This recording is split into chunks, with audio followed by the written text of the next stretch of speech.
The Celtics are gonna make another big move. They traded Drew Holiday to the Blazers. That was big move number one. In return, they brought in Anthony Simons. This was a great deal to offload Drew Holiday's contract and of course got rid of Drew, who is getting worse in his career right now. Big move number two was getting rid of Kristaps Porzingis. The Celtics sent him to Atlanta in a 3-team trade, which of course brings the Boston Celtics under the second apron, which means they have some flexibility going into the summer, and of course in the next summers they're looking good financially. But according to Shams Charania, the Celtics aren't done making moves. Trade interest for the Boston Celtics, Jaylen Brown and Derek White, is certainly still coming. There's heavy interest in those two guys, Jaylen Brown and Derek White, but a very high price threshold if anybody wants them. The Celtics know that they're not going to have Jason Tatum next year, and he won't be back to the start of the 2027 season, so 2026 is a complete write-off. What's the point of making Jaylen Brown try to win games on his own? What's the point of keeping Derek White when many NBA teams want him right now?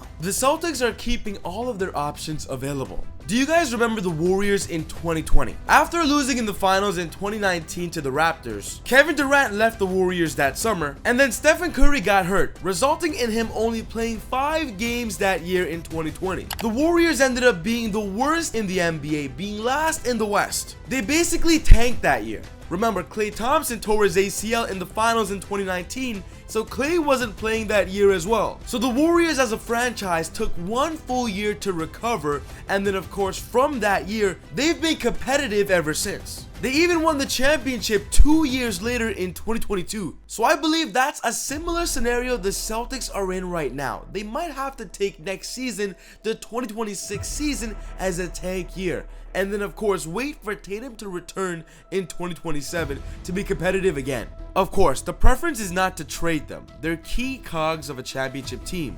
But if you're the Celtics, you have to at least listen. They're listening. They have a high price threshold on both of those players. I'm told it would have to take an offer that blows them out of the water for them to consider moving either of those players. We'll see if any of those offers come.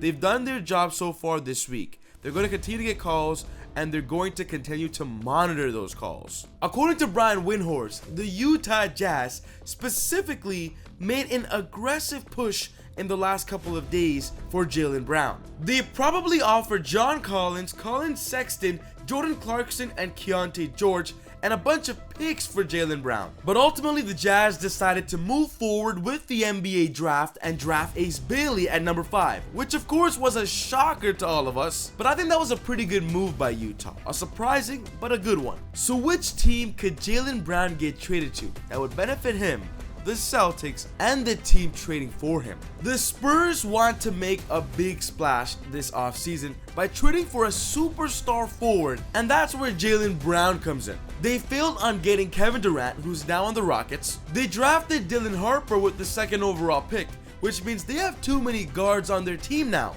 They need to trade one of the guards on their roster to bring in a forward to make their team a true contender. And Jaylen Brown would skyrocket this team to the top of the West, with Wemby no doubt.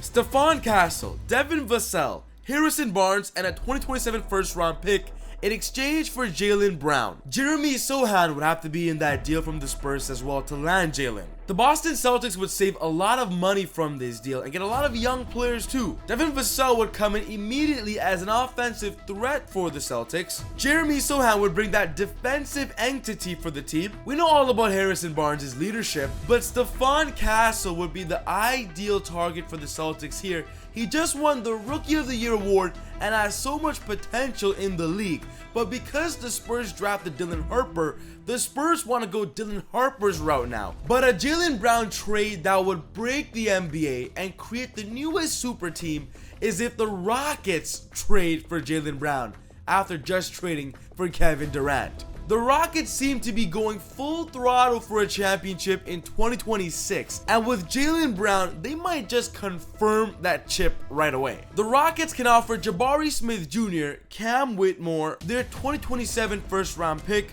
their 2028 first round pick, and their 2030 second round pick. in exchange for Jaylen Brown. The Rockets would have to pay a little bit of tax next year, but it might be worth it if they win that championship. The Rockets already made a big move for KD. They could make another one for Jaylen. But the Celtics could also be trading away a player they just brought into the team. Shout out to SeatGeek for sponsoring the channel. Easy Buckets family, if you want to go to an event this summer or any time during the year, to a game, to a concert, to an event, get your cheap tickets on SeatGeek because they have the best tickets available. On checkout, be sure to use my promo code EasyBuckets with an S at the end to get an extra $20 off your first purchase. Your cheap tickets on SeatGeek just got even cheaper. Thank you SeatGeek for sponsoring the channel. The Celtics just brought in Anthony Simons in that Jrue Holiday deal, but they could still trade him. Boston's still out there talking trade, and Simmons could be gone if the right move comes along. Anthony Simons is an excellent fit for the Celtics. He can score anywhere on the court. He's a great shooter, but the truth is he's a great fit for any team in the NBA, which means right now teams know the Celtics aren't done making moves, so they're gonna call not only for Jaylen Brown but also for Anthony Simons. Simons is also on the final year of his contract, which means the Celtics might want to trade him so they don't lose him for nothing next summer, especially if this upcoming season they're not going to be competitive. The buzz around Anthony Simons is going to keep getting hot as the summer progresses. But Derek White is more likely to be traded than Jaylen Brown from the Celtics because he's a very popular target around the league and he's affordable and he's proven he can contribute to a championship team. Before the NBA draft, there were rumors that Derek White was being targeted by the Raptors. The Raptors were willing to trade their 9th pick for Derek White, but then of course the trade ultimately did not go down. The Boston Celtics kept Derek White. The Raptors ended up drafting Colin Murray-Bowles with the 9th pick. But some speculation has arose that the deal could still be on the table, especially after Colin Murray-Bowles reacted terribly after being drafted by the Raptors. It looks like he didn't even want to play there. He didn't even want to get drafted there. So that's why a deal could resurface right now. Derek White in exchange for RJ Barrett and Colin Murray-Bowles. This deal could happen. Derek White's game just fits the Raptors' need tremendously right now because the Raptors are struggling in shooting. Derek White would be a huge upgrade over RJ Barrett. And if Colin Murray-Bowles doesn't want to play in Toronto, just get rid of him. But the Celtics aren't done making moves, and I want to know what you think. Which moves do you think they're still going to make, or are they going to stay put? Let's get a chat going in the comments below. But we now know where Russell Westbrook could be signing next year after opting out of his contract with the Denver Nuggets. There's a big rumor that he could be teaming up with a former friend, and we just made a video talking all about it. But other than that, take it easy, God bless. See y'all next time on Easy Buckets. Peace.